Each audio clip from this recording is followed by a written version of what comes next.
We have 82 in the room, so you girls can begin. Okay. Thank you so much for coming to our presentation. Today we will be exploring the ethics involved in the potential for organ donation euthanasia and the rise of telemedicine. So please take a moment to review the guidelines for this session. The guidelines for today's session, we will be recording this Zoom session. It is being recorded with video and audio. We ask that everyone please mute yourself when watching the presentation. For preferred view options, we would ask that everyone select speaker view mode. That will allow the girls to have a small video and allow their screen to be shared on your viewer side. We ask that in the chat, if you have any questions, comments that you would like to add to the presentation, please send them privately to me, Mr. Reed, in the fill box 2 on the lower right-hand side of the chat box. Participation, when there is time for discussion, please raise your hand or write in the chat box for participation and question and answers. Thank you. Back to you, girls. Okay. In a world where everything is just a click away, why not access your doctor on your cell phone? If you're dying anyway, why not make the processes of dying and donating organs one and the same?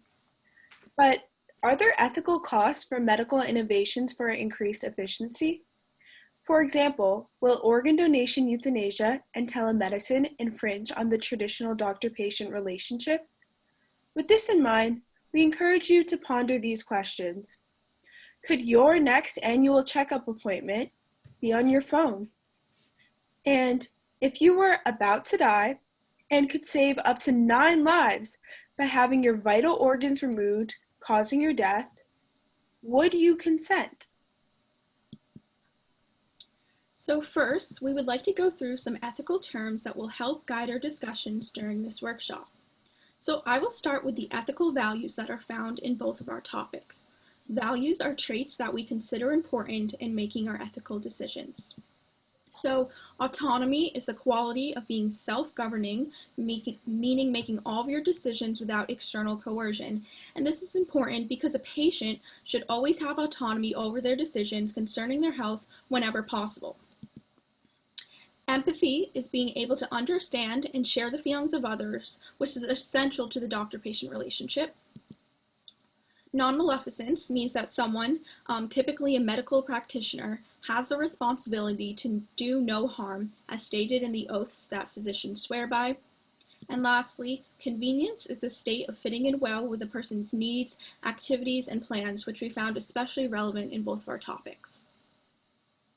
Ethical perspectives are different priorities in looking at the outcome of a situation.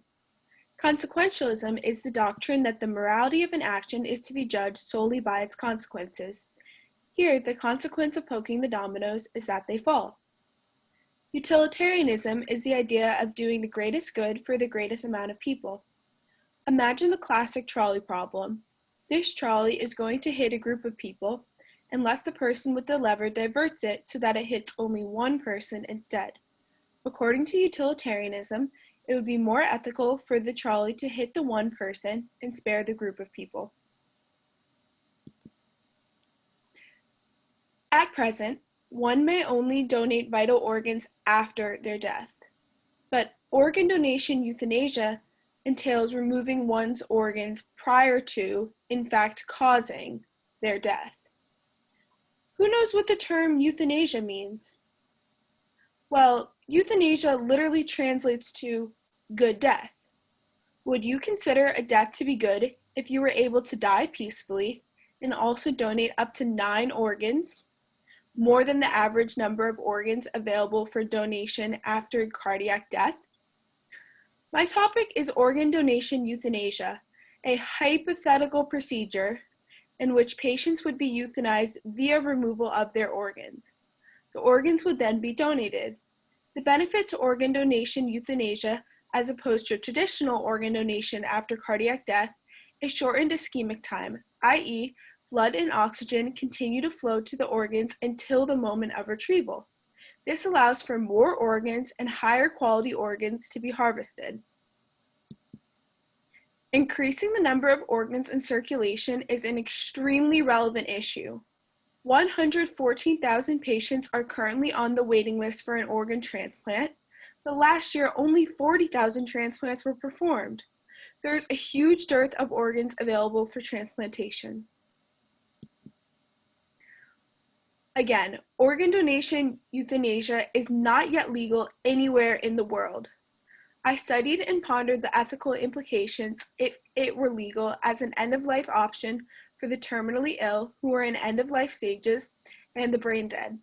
These people, or their surrogate decision makers, the people legally obligated to make decisions for them, might see organ donation euthanasia as a way to eliminate the patient's suffering while facilitating death with dignity and doing something generous. Ideally, organ donation euthanasia would not replace existing forms of medical intervention in death, and patients or their surrogate decision makers would simply have a plethora of options to choose from, maximizing autonomy. In 2020 America, there are a multitude of ways that one can die with medical involvement. It is critical to differentiate among them. When a patient has less than 6 months to live, they may cease treatment for their illness and be given hospice care. In hospice care, death is neither hastened nor slowed. Drugs may be given to keep the patient comfortable. Hospice care is legal everywhere in the United States. At any time during their treatment, a patient has the right to cease treatment, even if it will lead to their death. In withdrawal of life-sustaining treatment, the patient is withdrawn from or refuses treatment, and death occurs naturally. Were you aware that medical aid in dying, a procedure in which a doctor prescribes a lethal drug to their patient, which the patient then self-administers, is actually legal in New Jersey? Medical aid in dying is in fact legal in 10 states of the United States. In order to access it, one must be an adult, competent, and terminally ill, and have a prognosis of a certain number of months left to live. Euthanasia is not legal in the United States and is defined as the painless killing of a patient. It constitutes of a doctor administering a lethal drug to a patient. It is legal in the Netherlands and Belgium. Nonmaleficence, the ethical principle of do no harm, supports the argument against organ donation euthanasia. The Hippocratic Oath, which doctors have historically sworn by, mandates that a physician will never give a deadly drug to anybody if asked for it, nor will I make a suggestion to this effect. Also, there is a principle in organ donation called the dead donor rule. The dead donor rule states that vital organs can only be taken from dead patients. Violation of the dead donor rule could be a potential slippery slope. For example, if organ donation euthanasia was legalized for the terminally ill and brain-dead adults, it could later be legalized for the severely depressed or just anyone who felt like their life was worthless, but their organs had value. Then organ donation euthanasia could become a measure taken to make society more efficient, by encouraging all of the vulnerable to be euthanized in order to make use of their organs. On the other hand, beneficence, the ethical principle meaning the quality or state of producing good, supports the argument for organ donation euthanasia. Doctors more recently swear by the Geneva Convention that the health and well-being of my patient will be my first consideration. The question then is, can euthanasia be a form of wellness? And does this outweigh the promise of the Hippocratic Oath? Well-being does not just entail mortality. Well-being entails how much one enjoys their life and how much one's life reflects their values. Euthanasia can be seen as a good death because it is honoring someone's request to die peacefully. Organ donation euthanasia can be seen as even more beneficent because of the organ donation component. The death is also good because even after the person is no longer living, they are still able to do good. To help understand how organ donation euthanasia maximizes autonomy for the patient or their surrogate decision maker, I have a real-life example. Ruben Navarro was a 25-year-old man with a progressive neurodegenerative disorder who had suffered cardiac and respiratory arrest as well as brain injury. Doctors planned to remove him from the breathing machine and allow him to die. His mother had agreed to Ruben donating his organs after his death. Unfortunately, he died 8 hours after withdrawal of machines and therefore did not meet the criteria for organ donation. He was not able to donate any of his organs. These 8 hours were probably filled with discomfort and possibly pain. If Navarro had been able to access organ donation euthanasia, he would have been spared those 8 hours and he would have been able to donate his organs. I am assuming Navarro, in this case his mother, would have wanted organ donation euthanasia if it were an option. But of course, this may not be the case. Consent would have to be central to organ donation euthanasia. Patients could consent via a POLST form, a legal document for people with advanced progressive or terminal illnesses that specifies the type of care a person would like in an emergency medical situation. Patients could specify through this form or another advance directive whether they wanted to have their organs taken before or after their death. Having the most options allows for the most autonomy. However, organ donation euthanasia also poses challenges to patient autonomy. Family might coerce their family member into organ donation euthanasia because life-sustaining treatment is expensive and they want or they need to save money. Hey mom, have you heard about organ donation euthanasia? I heard you can save up to 9 lives. Another reason a family might pressure their family member into organ donation euthanasia is because of directed transplants. Hey grandpa, did you know that you're a match for my little brother's kidney? Another concern is that organ donation euthanasia would replace other forms of end-of-life measures because it is A, cost-effective, and B, makes the most utilitarian use of resources. At the most intimate end, a doctor would cause a dying patient's death via removing their organs, specifically their heart, so they could be transplanted.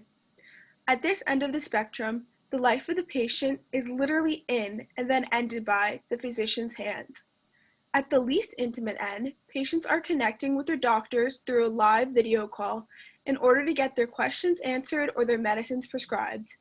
At this end of the spectrum, the most fundamental part of medicine, the laying on of hands, is no longer present. So now we will be exploring telemedicine and the ethical implications. So how many of you have heard the term telemedicine on the news these last few weeks? Now, more than ever, telemedicine has served as a useful tool to treat patients remotely. We've seen many obvious benefits recently, but it is important that we take a step back and examine all its ramifications for the future. Today, more specifically, I will be discussing the increase in accessibility and the change in the doctor-patient relationship. So first, it is important to understand what I am referring to when I say telemedicine. So the definition for telemedicine on the screen is one given by the American Telemedicine Association. Telemedicine is the use of medical information exchanged from one site to another via electronic communications to improve patients' health status. An important distinction to make is when talking about telemedicine, technology connects doctors and patients. Technology like robots aren't actually caring for a patient. They're simply making it possible for the doctor to do that remotely. So now I'm going to tell you about a few examples of how telemedicine is being implemented in different situations today. So on the left, there's a picture of a machine called an iRobot Vita. So this robot is a pole-like figure with wheels on the bottom and a screen on the top showing a doctor's face on a live video camera. So as it makes its way around to visit patients, nurses can enhance its function by using its connected stethoscope and other medical devices with the patient. The information collected from the devices is relayed back to the doctor, who can then interact with the patient and have a conversation remotely. On the right, there's an image from an article I read called "The Most Remote Emergency Room."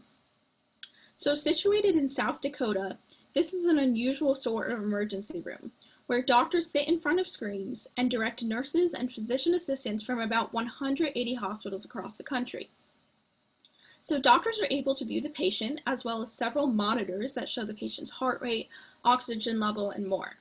And doctors are able to help people in an extremely timely manner as each new call comes in through a monitor.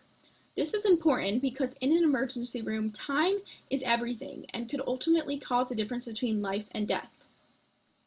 As the gap widens between healthcare in rural and urban hospitals, there is much need for a remote emergency room like this one. And here shows an image showcasing the huge surge of telemedicine during the coronavirus pandemic. So it's just important to know that telemedicine is literally the primary method of delivering healthcare in the US right now. Here I'm going to share with you some statistics about telemedicine. So 76% of all US hospitals were using telemedicine in 2017, and of course that number has probably increased since then. And not all telemedicine looks the same in each hospital. They all develop their own systems that suit their needs.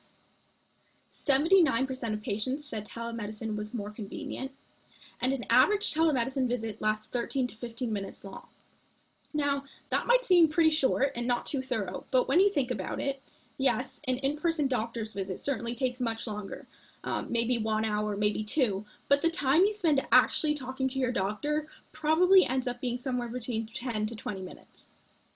And now to share some numbers about telemedicine and coronavirus, telemedicine visits increased by 50% just during this past month of March.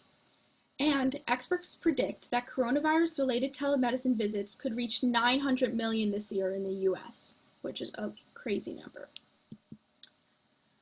So there are some legal problems and financial considerations that could limit a person's access to telemedicine. So state lines become a problem when a doctor wants to see patients that are living in a state the doctors aren't licensed to practice in. So advocates of telemedicine hope a license covering multiple states will become more accessible, as right now it is a lengthy process and the license has to be renewed quite frequently. Financially, insurance companies are another stakeholder. So in a recent study, 96% of large insurance companies said they did provide telemedicine insurance in states where it was allowed. But some companies restrict coverage for telemedicine and do not provide as much coverage as they would do with conventional healthcare. So insurance is not the largest problem, but it is definitely a factor that could help or hurt the growth of the telemedicine industry. I also want to talk about some of the costs involved with telemedicine. So telemedicine is definitely a less expensive option compared to an in-person visit, but there are some costs that come along with it. So the cost of the technology itself, so monitors, and for example, the RP that I talked about earlier. Training purposes, so doctors, nurses, secretaries, insurers, lawyers, they all have to be taught how to properly go about using telemedicine. And lastly, a team of employees to oversee and regulate the project is also necessary, and this will serve as another cost. So telemedicine helps bring access to quality care. So supporting the value of justice, telemedicine allocates care to populations that might otherwise not be able to access healthcare. So these include rural communities, the elderly community, the disabled community. But will this widespread access lead to careless regulation? Telemedicine also levels the playing field so that everyone can have access to what they need. Some might be in need of a specialist that they cannot access in their surrounding town, and some might not have the money to travel and pay for sought-after doctors. But could telemedicine deliver a lower quality of care? Could this create a divide between those who can afford regular healthcare and those who have no choice but to use telemedicine? Or could the reverse happen? Could those who have the right technology and resources to use telemedicine end up with better remote care, while others are left with ill-qualified doctors in their small hospitals? Currently, telemedicine serves as a more accessible option, but it is important to think about whether it might create obstacles to equal healthcare in the future. And with more access to care comes a wider scope of doctors. So there is comfort in knowing that the right doctor is treating you with the right expertise. But Even with the bonus of seeing a knowledgeable doctor via telemedicine, at the end of the day, will patients suffer from a lost in-person connection? Now I'm going to discuss how the doctor-patient relationship is affected. So when you go to the doctor, what do you expect from your doctor? You expect an informative doctor, a nice tone of voice, a person who will willingly answer all your questions, a person who you know you can trust. There are certain things that we just expect from a doctor's visit without having to list them out like this. But telemedicine threatens some of these expectations. So here are some things that could be lost. Consistency. In some telemedicine programs, a patient sees a different doctor every time they have an appointment. This isn't really a problem if you're just dealing with a slight cold or a rash, but if you get diagnosed with a serious condition, you'd want to have a consistent doctor who is aware of your case and is keeping track of your progress. Some telemedicine programs do have consistency with the same doctors, but a lot do not. Respect and dignity could be lost with the use of telemedicine. For example, if someone is told through a telemedicine appointment that they have little time left to live, or they are diagnosed with a serious condition, the doctor is not showing proper respect towards the patient. That kind of conversation really needs to happen with their family and in person. Proper courtesy needs to be given when delivering hard news, and that is hard to achieve through a telemedicine appointment. Real confidentiality. So the reason I say real is because at the moment, live video calls, they're not recorded, and notes are taken by the doctor in the same way an in-person doctor would take notes, right? That's confidential. But there are definitely ways that conversations can be recorded, copied, or saved through telemedicine technology, which could lead to a lot of problems. It is important that patients feel that their environment is private, so they can tell their doctors everything there is to know in order for doctors to properly treat them.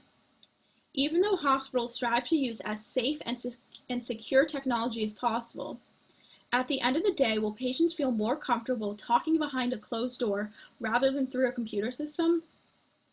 And additionally, if a patient is having an appointment at home, it might be hard for them to talk to their doctor about sensitive topics when other people are roaming around their houses.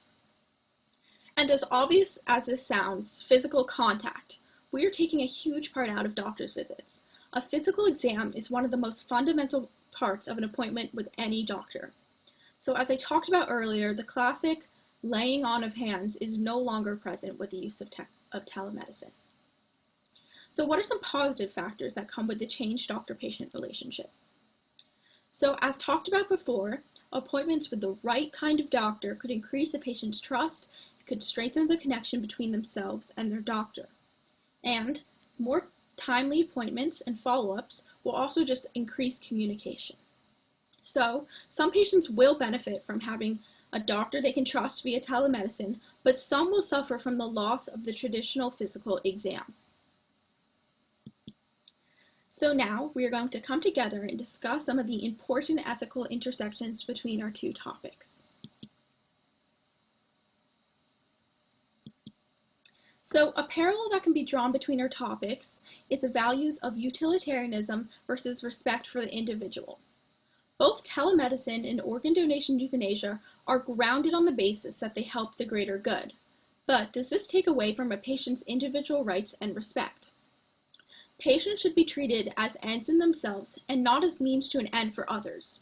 If we change the medical measures a patient receives in order to help the greater good, are we wrongly using patients as a means to an end instead of treating them with their deserved respect? So first we will go over the ways in which telemedicine and organ donation euthanasia help the greater good. So telemedicine makes healthcare accessible for people who might otherwise not have access to it at all. Doctors are also able to see more patients in one day. So using the definition of utilitarianism, telemedicine offers healthcare to the greatest amount of people. A greater number of lives could be saved if organ donation of euthanasia were introduced as an end-of-life option. Further, every life saved as a result of an organ procured from organ donation euthanasia could go on to be a productive member of society. On the flip side, telemedicine and organ donation euthanasia also take away aspects of respect for an individual. How will these affect a patient? So by communicating with a patient through a small screen, are we discounting a patient's sickness by settling with telemedicine? So some of the driving factors of telemedicine is efficiency and convenience. So will this hurt the patient if they know they are just being treated in the most efficient way possible rather than in a way that is the most respectful? As stated before, some risks with legalizing organ donation euthanasia is that individuals would be pressured by their family members or even forced by the government to undergo organ donation euthanasia. This would be disrespectful to individuals because it would be completely disregarding their autonomy and treating them like spare parts. So in both organ donation euthanasia and telemedicine, empathy is crucial to why one would even implement these measures into society in the first place. So we have empathy for someone who wants to end their life and do a good deed, and therefore we implement organ donation euthanasia. We also have empathy for people who might not have access to the right doctor and healthcare without the use of telemedicine. At the same time, however, empathy can be challenged by these measures. Organ donation euthanasia can threaten the value of empathy if insurance providers or physicians or family members see patients as a means to an end and pressure them to undergo the procedure regardless of whether the patient actually feels it is their time to die. This push for efficiency of procurement of money and organs speeds through the patient's feelings on the matter. And as I spoke about earlier, it can be very hard for a doctor to have and express empathy for a patient over a virtual platform. This could have huge impacts on a patient's satisfaction and can take away from a connection between themselves and their doctor, which is crucial to any patient receiving the best possible care. Also, with introducing telemedicine and organ donation euthanasia comes questions of responsibility. So if something were to go wrong using telemedicine, who is responsible? The remote doctor, the in-person nurse helping the patient, the secretary running the technology, the company who created the machine, maybe even the patient. As you can see, even in just one telemedicine visit, there are several people involved and many moving parts. So how could we place blame on one person?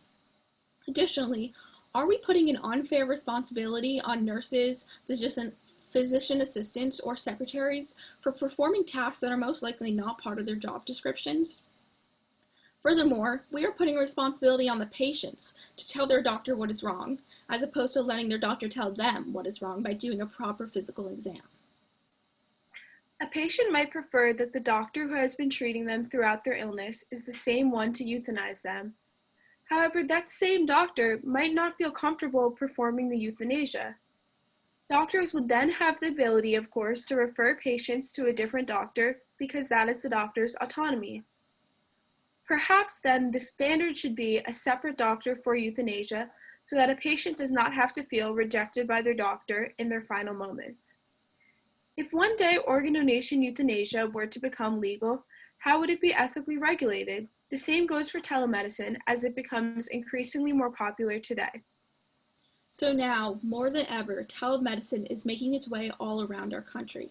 But as it grows rapidly, will the technology to continue to be as safe and reliable as it was set out to be? Will we be able to preserve the high quality care to every single patient who uses telemedicine? And how will our government both support and protect telemedicine services? In my opinion, organ donation euthanasia should be an option for adults in the terminal stage of an illness and the brain dead. It should not be an option for the depressed, disabled, or anyone else who may feel like their life is meaningless but their organs have value. Additionally, I believe it should be a different doctor performing the euthanasia, and that the doctor should not be able to be sued if the patient or the surrogate decision maker had consented to the euthanasia. Another factor to keep in mind is who will profit from telemedicine and organ donation euthanasia. Considering both processes have the potential to help a hospital or healthcare provider thrive financially, and in the case of organ donation euthanasia, also through organs, will this motivate hospitals to act unethically in pursuit of money and resources? With organ donation euthanasia, the hospital saves money by having someone on life-sustaining treatment for less time and brings in more organs because more organs can be harvested with organ donation euthanasia than with donation after cardiac death. Hospitals save money implementing telemedicine because it reduces emergency room visits and it treats patients more efficiently. Hospitals and healthcare providers could pressure their patients to use telemedicine or organ donation euthanasia because they know they will profit from it. So how can we ensure the patient has the autonomy to make this choice without pressure from others? It is questions like these that are essential to consider when thinking about the ethical considerations of telemedicine and organ donation euthanasia. So in this presentation, we have considered many ethical implications of telemedicine and organ donation euthanasia. With this information, we encourage you to form some of your own opinions. So does extending organs and healthcare to large communities take priority over an individual patient's autonomy and respect? Do justice and fairness argue in favor of changing the traditional standards of medical care and embracing telemedicine? And do arguments of autonomy and empathy make organ donation euthanasia an ethical option for ending one lives? As we share with you some food for thought and key questions for you to think about as you go about your day, we invite you to ask a question or respond to one of our questions on the board. You can type your questions into the chat, or you can type raise hand if you would like to speak.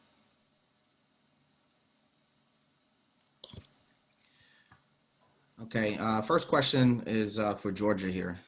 In the age of the opioid epidemic and the overprescription of certain addictive drugs, could telemedicine potentially exacerbate the issue? Yes, so that's a great point. And something I looked into was, it becomes much easier to wrongly fake a diagnosis on a telemedicine appointment than it could be in person. So that's definitely a potential risk of telemedicine. And what happens when it suddenly becomes so easy to get certain medicines prescribed? And in a click of a button, you can have drugs being sent to your house. So that's definitely something to consider, and we have to think about how can we regulate telemedicine so drugs aren't getting in the hands of the wrong person.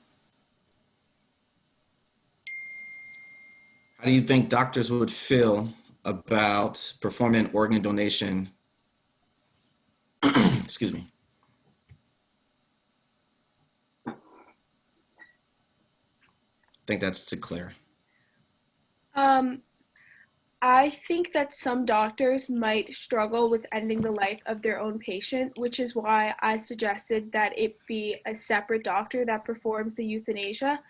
And then I think that doctor can feel the benefits of, okay, I'm facilitating a peaceful death, a death with dignity. I'm helping 9 lives be saved through these organs procured, and they don't have to deal with the personal associations of having known the patient. Okay, Claire, how do you feel about Dr. Kevorkian's work in proposing that inmates on death row be given the option to donate their organs?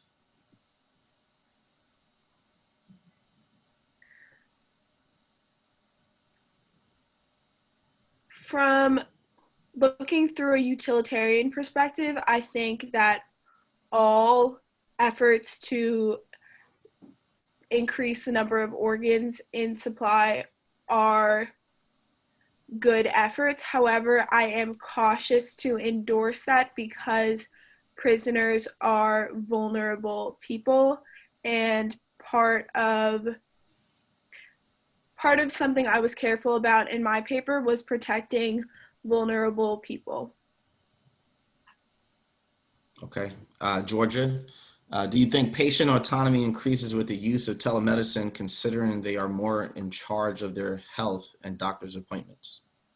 Yes, so I definitely do. You can think about autonomy in two different ways. You can think about it in terms of the patient should have autonomy to use telemedicine and not to use telemedicine, which is one way to think about it. But the other way to think about it is using telemedicine, do patients have more autonomy? And I think definitely yes, all of a sudden, now you're in charge of when you want to schedule your doctor's appointments, and you're in charge of what you want to show your doctor and tell your doctor. And instead of checking out with the receptionist and scheduling your next appointment, you have to do that online, and you're just generally more in control of your health. And that can be a good thing for many people, but it can also have consequences for people who really don't have the ability to do that on their own.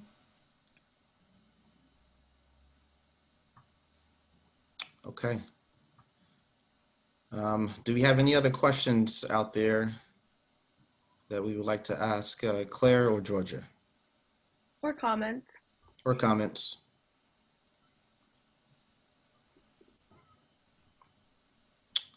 Okay. I don't see any other questions out there. Would you ladies like to wrap up? Sure.